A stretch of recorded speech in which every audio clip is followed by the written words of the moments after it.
Hello, hello, welcome to the Mystic Path. This, excuse me, sorry, let me get a drink. Okay, let's get started. Welcome to the Mystic Path. This will be part one of a two-part series on developing discernment.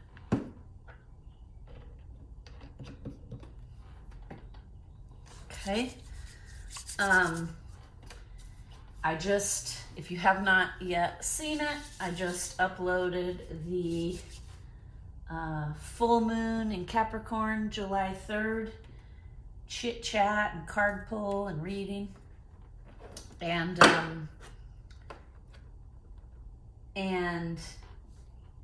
it's funny, for like the last 2 months, I've had this notebook and these notes, okay? Because I knew I was supposed to be doing a video on discernment. And, you know, I also have a full-time career. And I do this like a good amount of my free time. So I just have not had the time to squeeze it in between the energy update readings and just adding some protection, and my work and the shadow work videos I've been doing. But then as I was doing the full moon in Capricorn, the full super moon in Capricorn for July 3rd, they were talking about how the energy around that is going to be very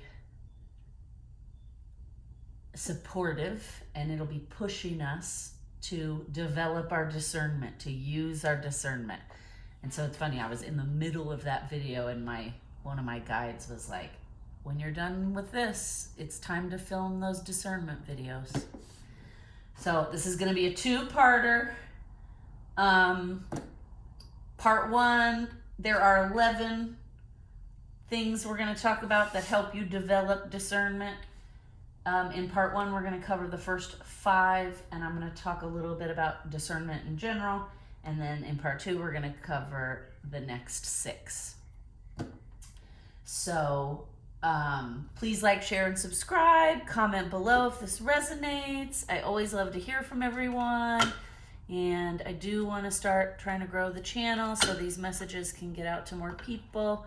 So please, if you like my vibe, we would love to have you in our tribe. So yeah, let's just dive in and get started, okay? Discernment is a word that a lot of people throw around, especially in the spiritual community. Not everyone knows or understands what discernment is, right? And some people think they have discernment, but they do not, because they're acting from a place of fear, okay? So true discernment, so we're going to talk today about how to develop true discernment versus fear-led emotional immaturity, okay? There's a lot of people out in the world that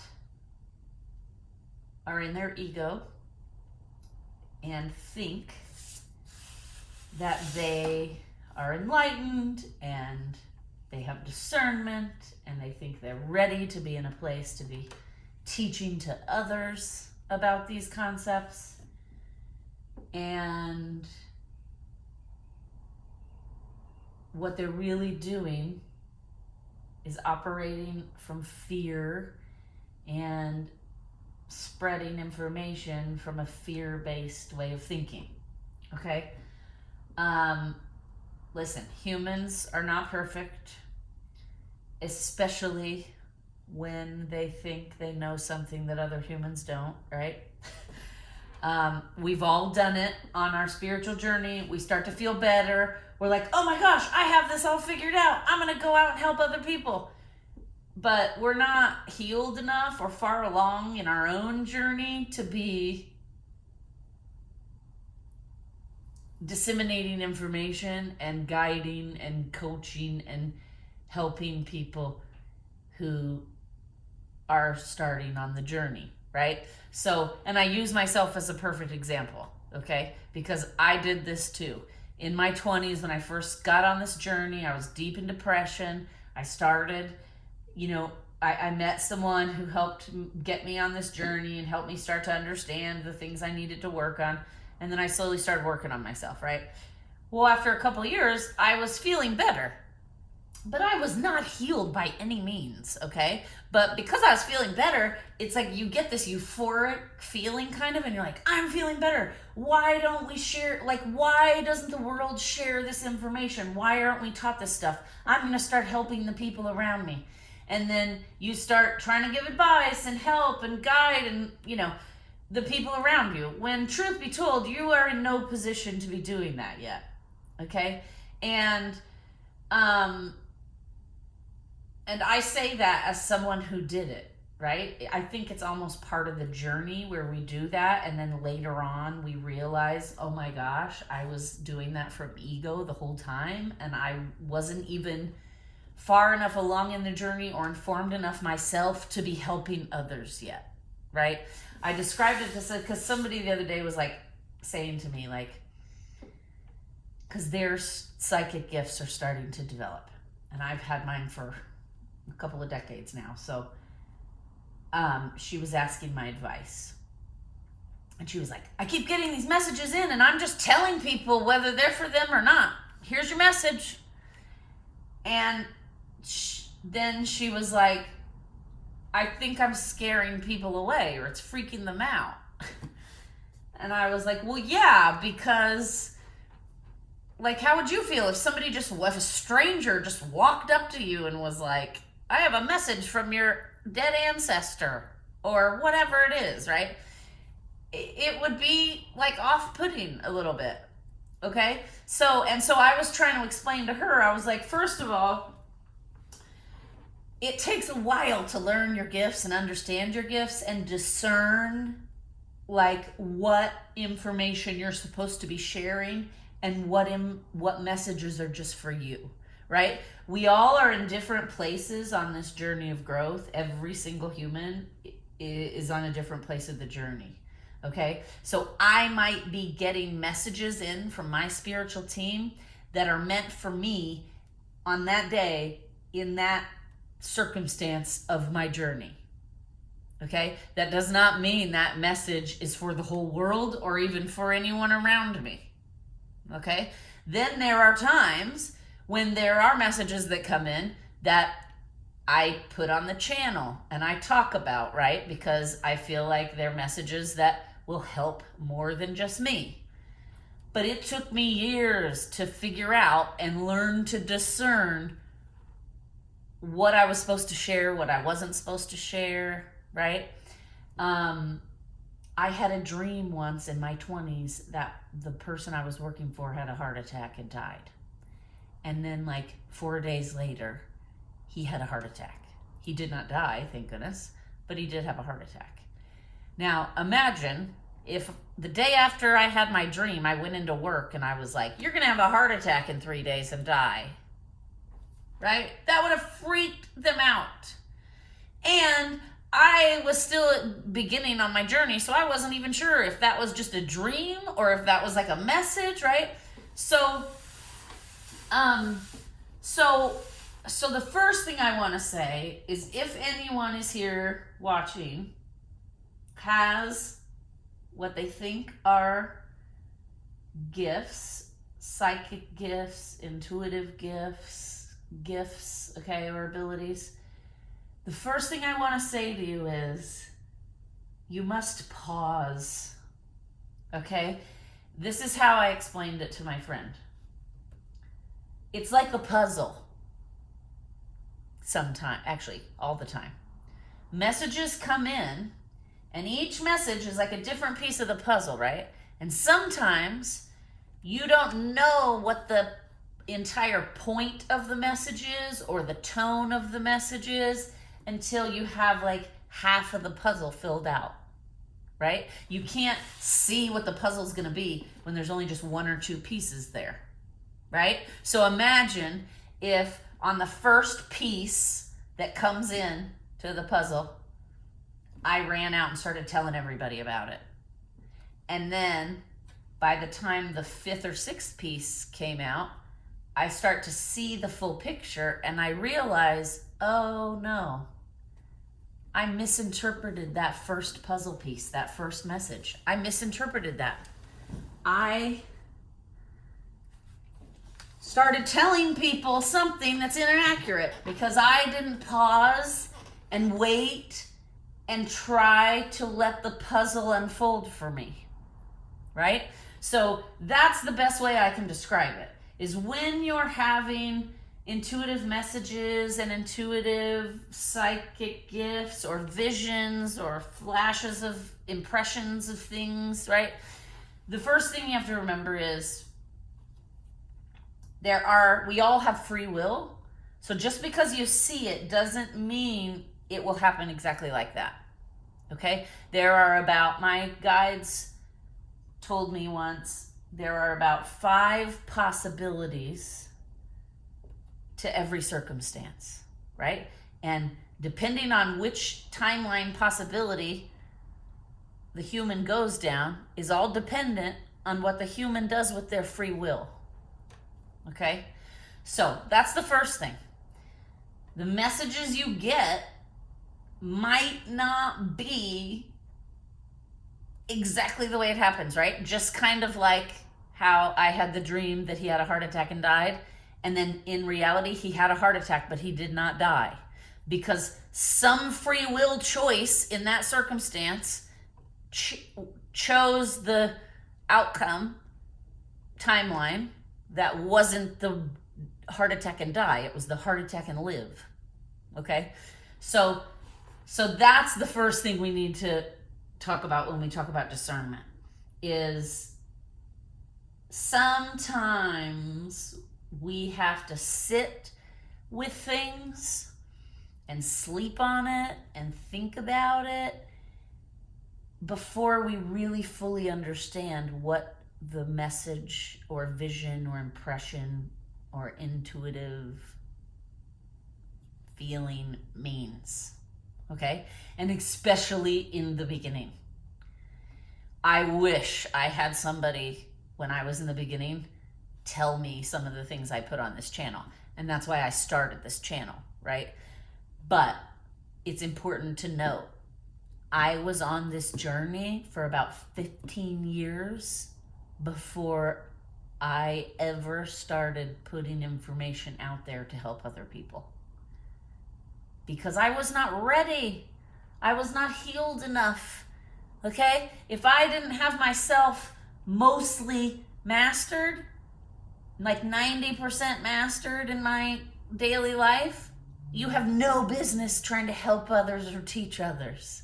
Because if you can't master these concepts for yourself and integrate them for yourself, you certainly should not be trying to teach them to other people, because you might accidentally, and I get, we all have done it. We all act out of ego, okay? If you've done it or you're doing it, don't beat yourself up. Just learn from this information that I'm giving you, right? And just remember that, like, I understand that, like, when I was doing it in my 20s and I was like, I'm going to help people now because I figured out how to feel better. I wasn't maliciously trying to lead people in the wrong direction. I wasn't maliciously trying to give them misinformation, but there were probably times I was leading people in the wrong direction or giving misinformation because I wasn't fully healed yet. I wasn't fully healed and mastered and integrated, okay? It was not until 2020 that I started sharing my experiences and building, some programs, etc., to help people understand their gifts and learn these things. Because I was not even close to ready. I thought I was ready a lot of the time along the journey, but that's ego, right? So that's the first thing I wanted to talk about, is discernment applies not just to like things not just to things happening to you, right? Like I met this person, I was offered this job, I was going to buy this thing, and I needed to stop and discern, should I do this, right?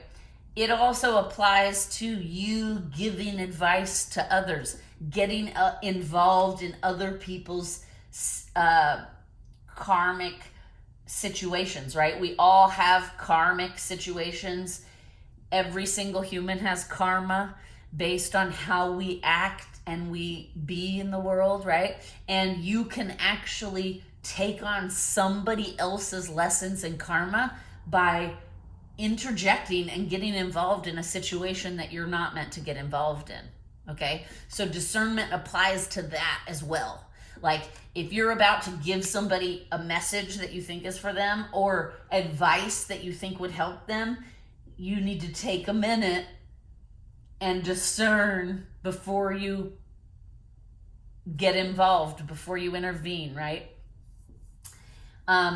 Just like when I do these videos, I sit down, I connect to my own intuition, to my spiritual team, to source energy. I meditate, I write notes, and then I decide what things I'm actually going to talk about that I feel like are coming through for the whole collective and not just for me, right? Because sometimes there are things that I'm like, oh, that is definitely just for me. And it took me years to discern when it's for me, when it's not, right? And so that's what we need to focus on. You got to focus on honing your intuition before you ever focus on like using your gifts to guide others. Okay, so that's the first thing. Now, let's just get right into it. What is discernment, right? You hear everybody talk about discernment. It's all over the internet. It's all over the spiritual, even the non-spiritual community now. So I looked up in the dictionary the word discernment.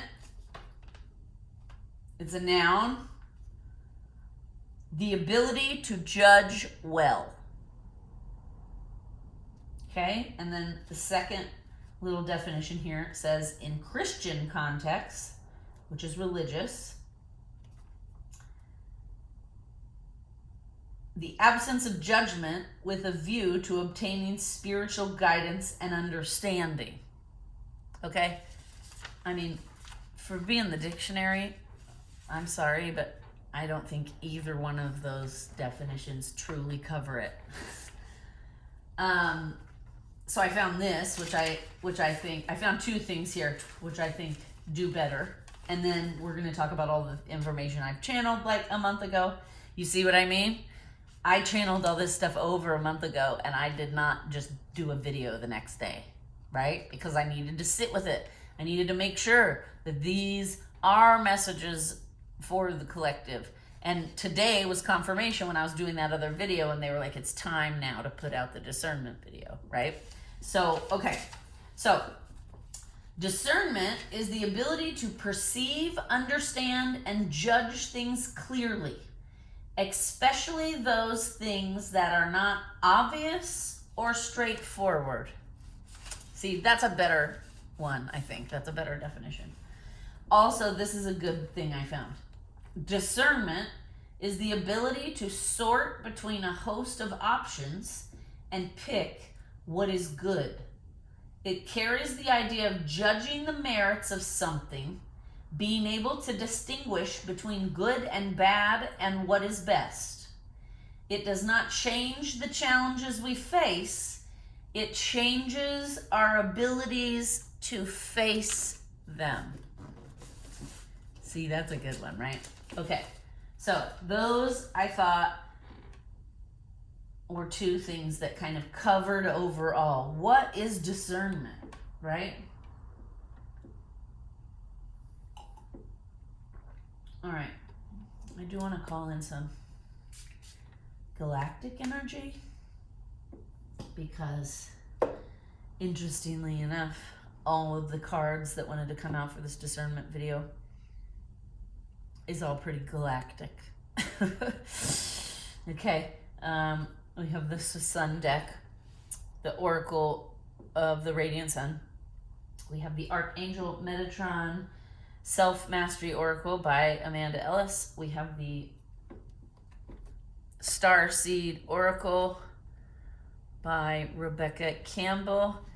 And then finally Then we have the Secret Language of Light here by Denise Jarvie. And then right here we have the Female Archangel Oracle by Callista. Okay, so all of these decks that wanted to come out, I don't know. I'll pull cards if I feel the urge. They all feel very galactic. So, okay.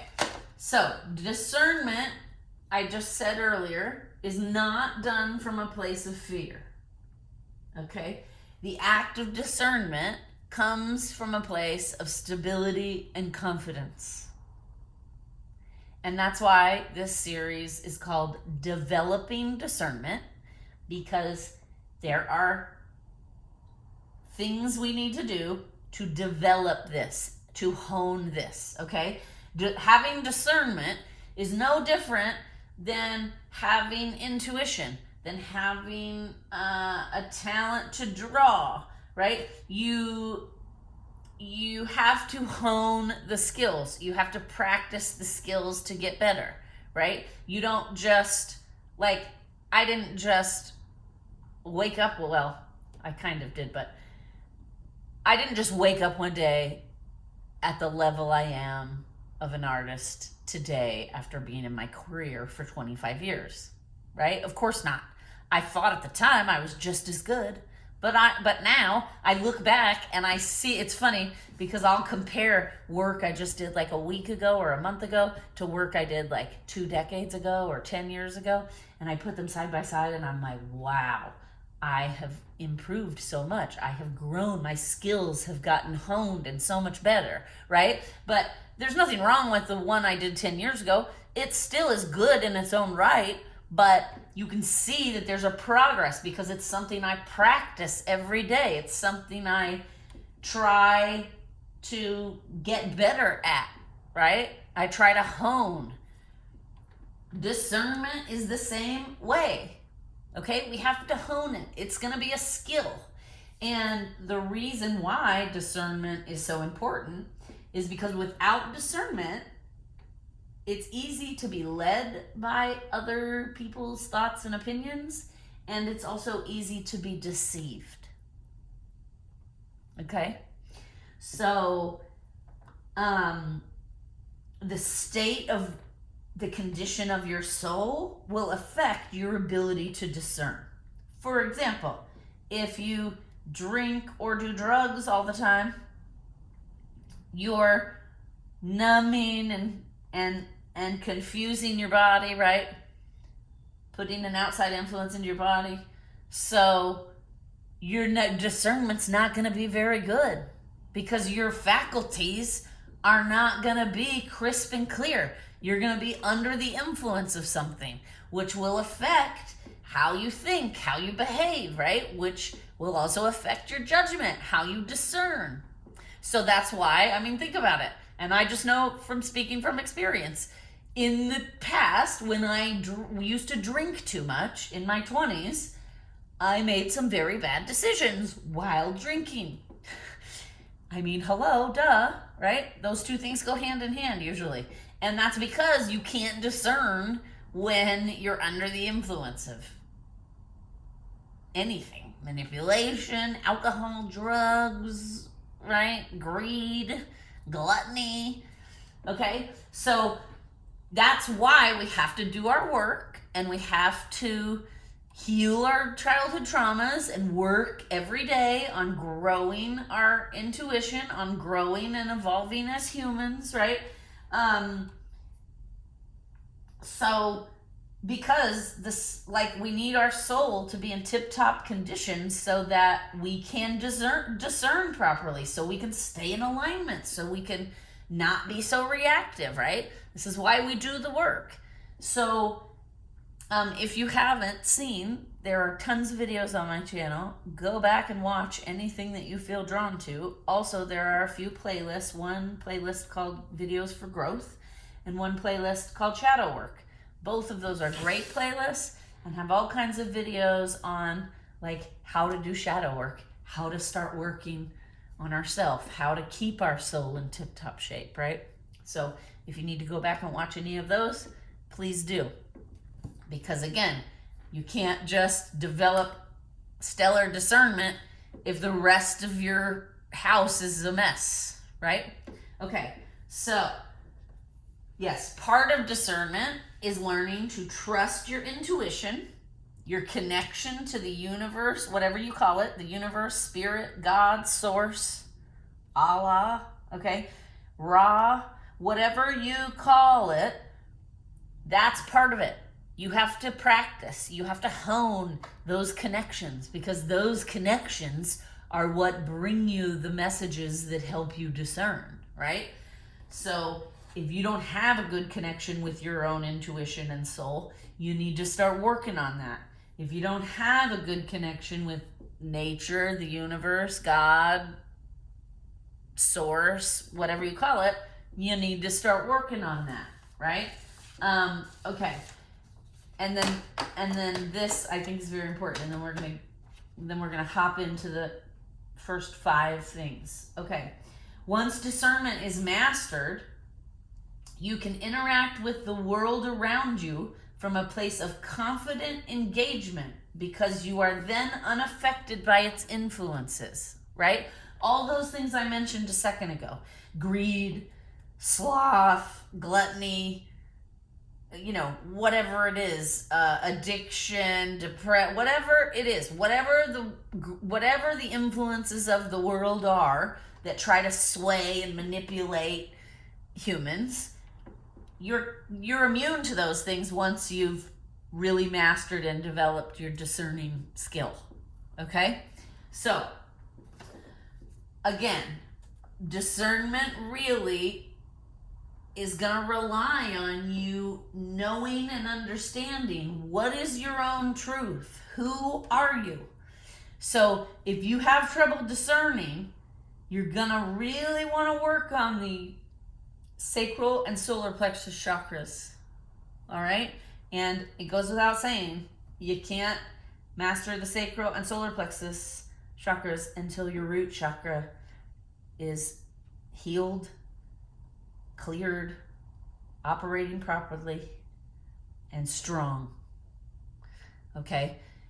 Before you can do any other growth or spiritual work in your life, you got to deal with your childhood traumas, your family dynamics, how you feel in the world, your safety, your security, all that root chakra stuff. Because without the root chakra, the sacral, and the solar plexus, you have no basis, you have no foundation, you cannot build, you cannot grow. Because those 3 things, those 3 chakras plant the foundational structure for everything else to build on. Okay? So if you have a lot of chaos in your life, if you have trouble trusting your own intuition or not being misled or being deceived by people, you're going to want to go back to the beginning, and you got to really dig deep and do all that childhood wound stuff and family dynamic stuff. Because again, if you can't get all that stuff healed, you can't then figure out who you are, master your emotions, etc. All right? So, I just wanted to mention that. Also, developing discernment relies heavily on feeling in your body. So if you're not yet connected to your intuition, you need to do that first. You need to be able to sit with a question, sit with an idea, and feel the response in your soul, in your body.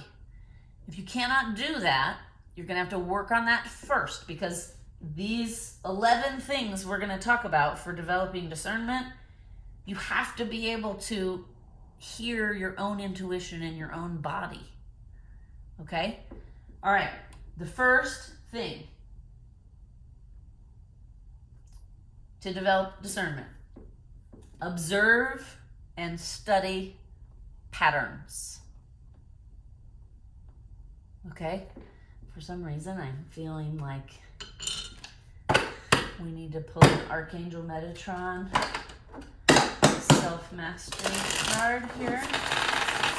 Again, by Amanda Ellis. Let me just show the book.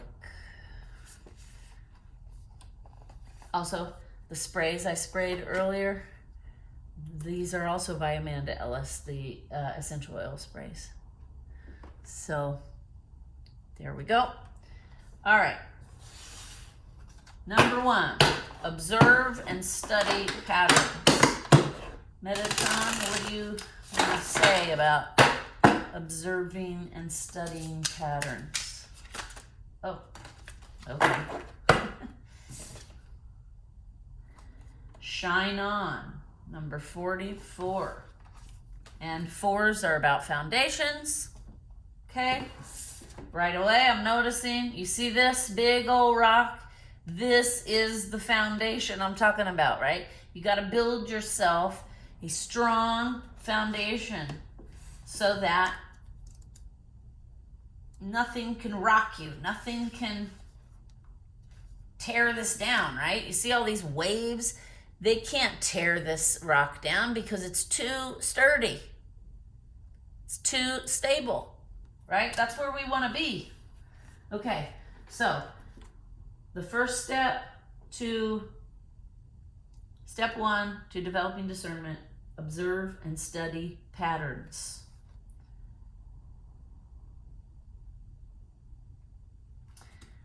The world needs your light as never before. It is time for humanity to free itself from thousands of years of pain. So many are drowning because they find no one signaling the way home, the way back to their own inner light. How are we to create mass awakening and change without people like you to help us? It is time to realize the power of your light. Turn it up. Do not hide it. If you could see the difference your light makes to every single person you touch, you would never again doubt it. Are you blocking the light in you in subtle ways?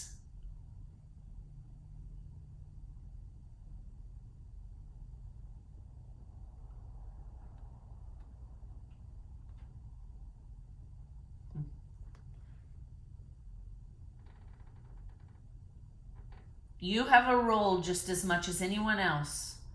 You ask, but how can the world ever change?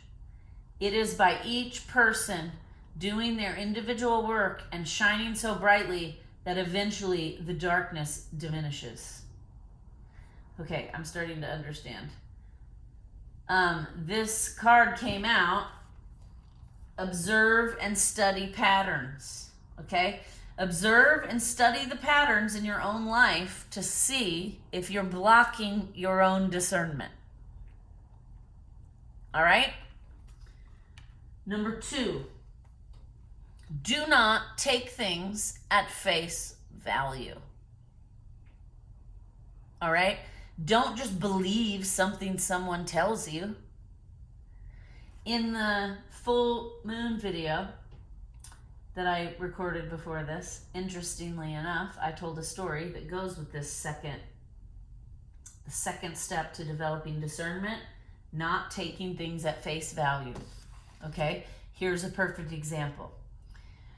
I have talked on this channel before about how I help the monarch butterflies because they are on the endangered species list. And so I've planted like a whole backyard full of milkweed, and I have these little habitats, and then as the caterpillars eat the milkweed and they form their chrysalis, I put them in the habitat so that they can safely spend their 14 days incubating, becoming butterflies, and then when they first hatch, it takes them a few hours to like get their wings working, right? So I let them do all that safely in a habitat on my lanai so that then I can release them out and they're not going to get taken by a predator. They're not gonna, right? They're gonna be strong. Their wings are ready to go, right? So because I started doing that, I started researching and reading and watching documentaries and trying to find any information I could on monarch caterpillars, monarch butterflies, the food they eat, how they behave, et cetera, right?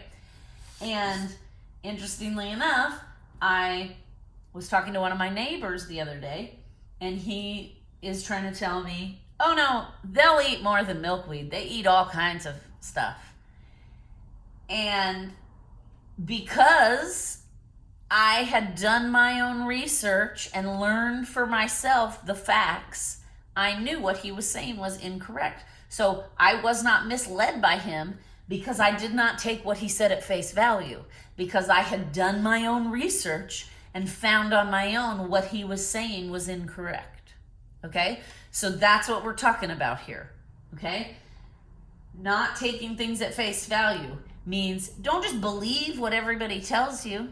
Don't just, I got my degree in film and photography 25 years ago. And I used to, and this was, by the way, before digital photography, before phones, before iPads, before the internet even, okay? When I graduated college, the internet was just starting, and the only thing you could do with it was email. All right? So that's how long ago this was.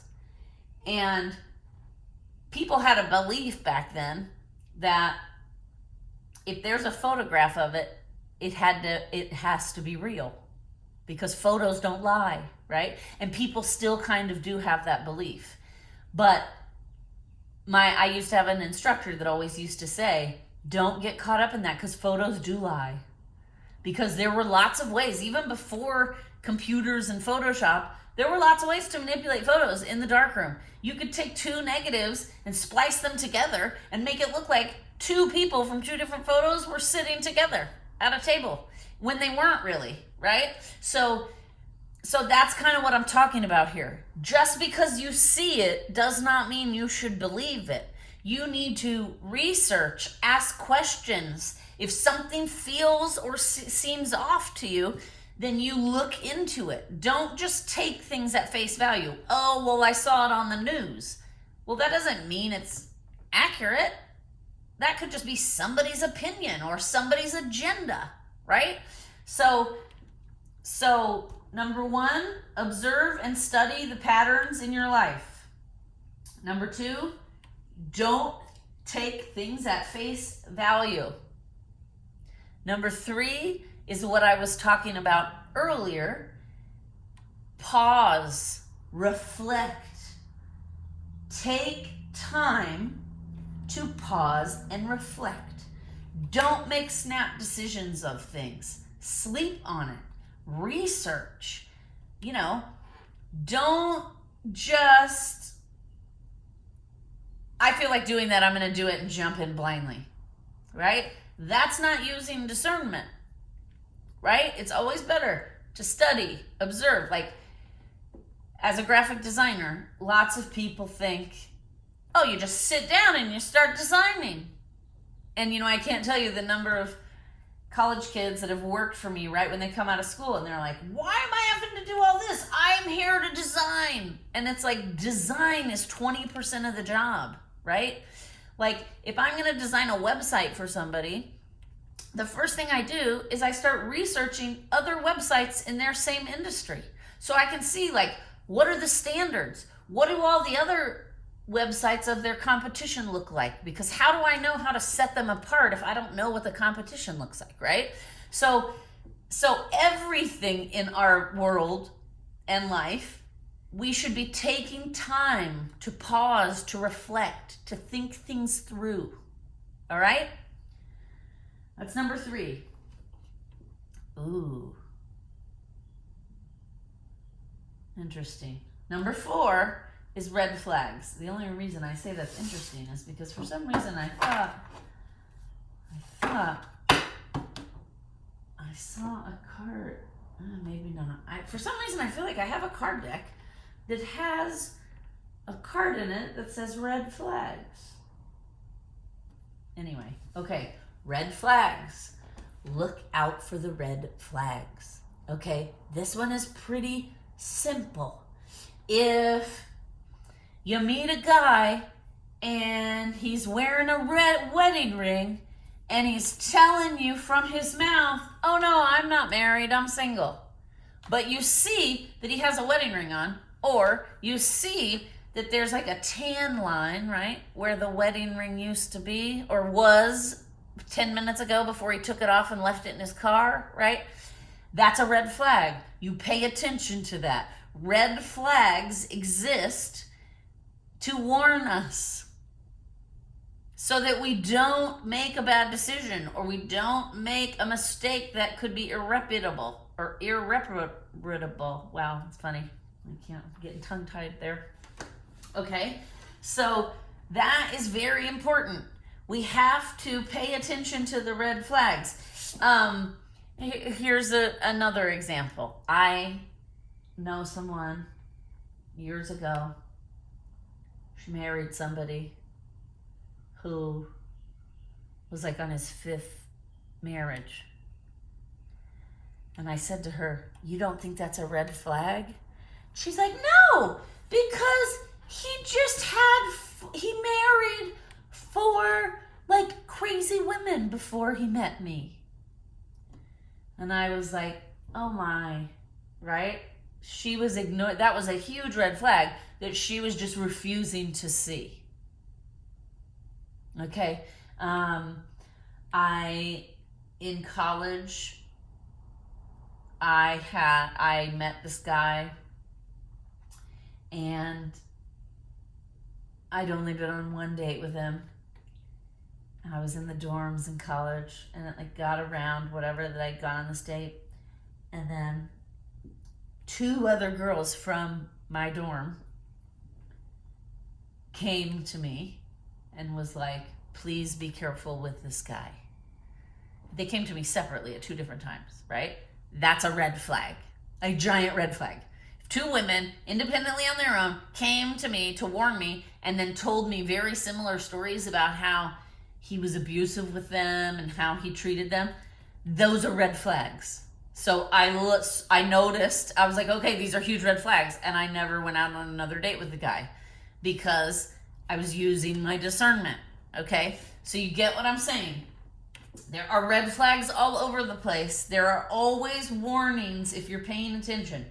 Especially your spiritual team and guides and the universe will always send you signs to tell you if you're on the right path or if you're not on the right path. You just have to be able to pay attention and be open to receive them. Okay? Okay, now the 5th thing, and then we're going to stop for part 2 because I don't want this video to be too long. The 5th thing is having a set of codes or values to measure something. Okay? As humans, we call those morals. So it is important as an individual to have your own set of codes, right? In the last video I filmed, I was talking about setting boundaries. And to grow, we even have to set boundaries for ourselves, right? And like I keep some boundaries for myself that keep me from getting off track or getting out of alignment, right? So that's what I'm talking about here. You've got to have rules and morals and values for yourself that you hold yourself up to. Like one of mine, for example, is if I'm in a room with other humans, I will not be on my phone. Because I find it very rude to be trying to have a conversation with somebody and they're on their phone the whole time. And I feel like if I have humans in the room with me, engaging with the human energy in the room should take priority over my phone. Okay? So that's just one rule I keep for myself. Okay? I had a friend who would never drink alone. That was a rule he kept for himself, right? You have to have some set of like values that you measure your life up against. Okay? And those are going to be individual for each person. So we all have to do that individually for ourselves. All right, I'm gonna pull this is from the female Archangel Oracle, and we're just gonna pull, to end this video, we're gonna pull to see what Archangel supports us in developing discernment. What Archangel helps support us in developing our discernment in this process. We'll leave off with it and then we'll start the next video with it, right? Okay, so who is the Archangel that supports us while we develop our discernment?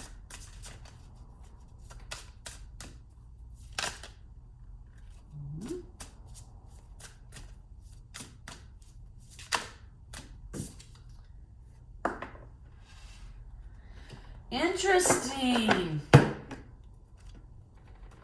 Okay, because we pulled out of the Metatron deck Beacon of Light. Okay, and what just came out of this female Archangel Oracle deck? Satellite symbol. Turn on your light.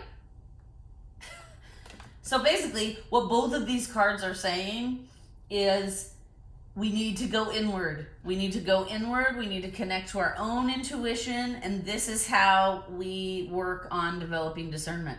This is what supports us on this journey to developing discernment, is our own inner light. Okay, let's read what this says.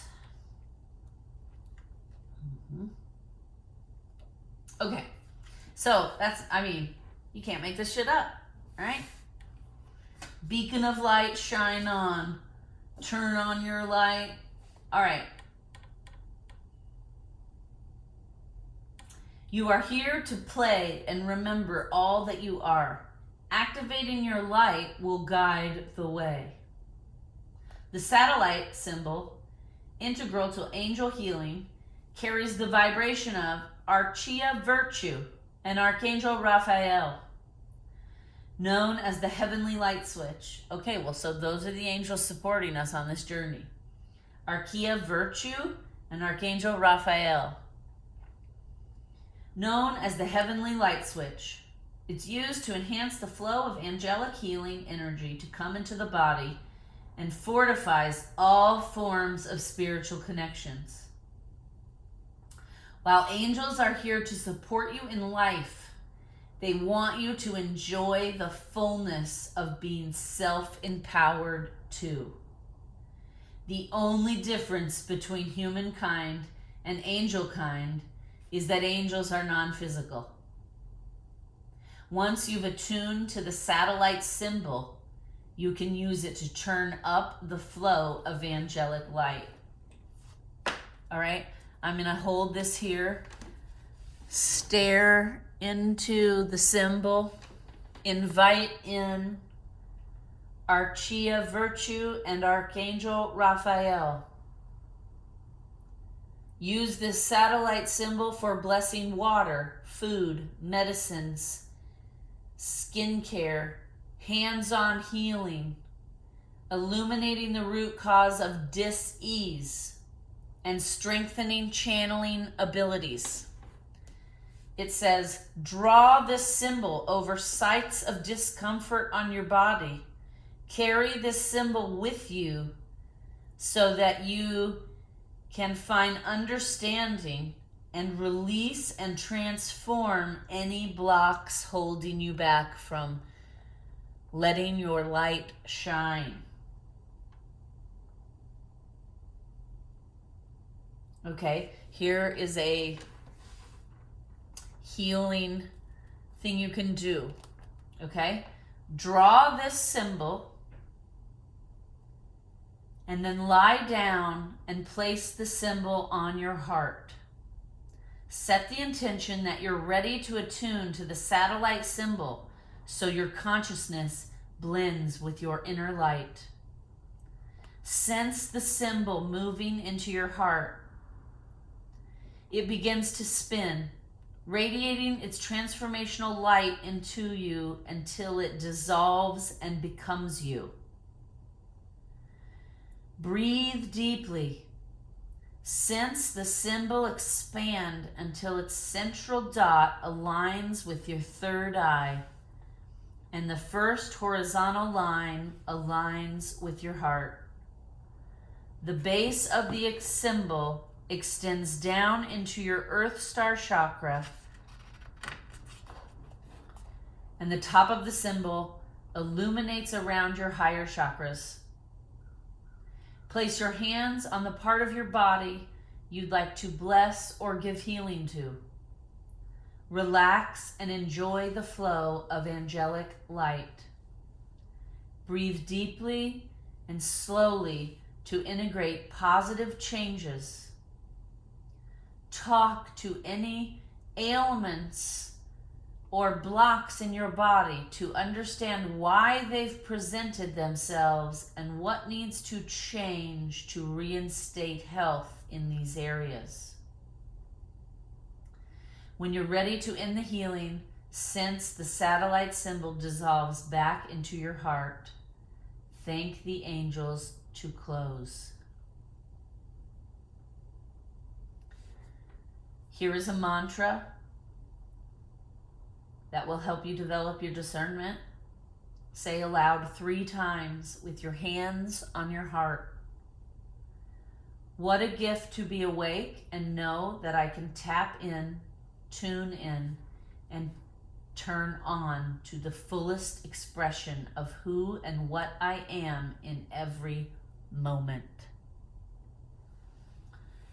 What a gift to be awake and know that I can tap in, tune in, and turn on to the fullest expression of who and what I am in every moment.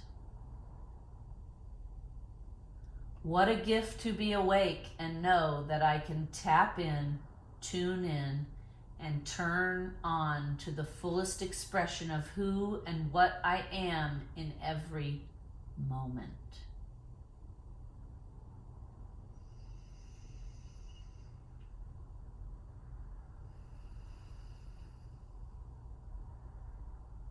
Okay, I'm also doing it with you.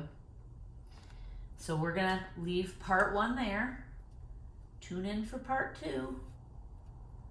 Okay? Where we will go through the other 6 things to help develop discernment. All right? Please like, share, and subscribe. Share and comment down, and please comment down below if you find this information helpful. Thank you.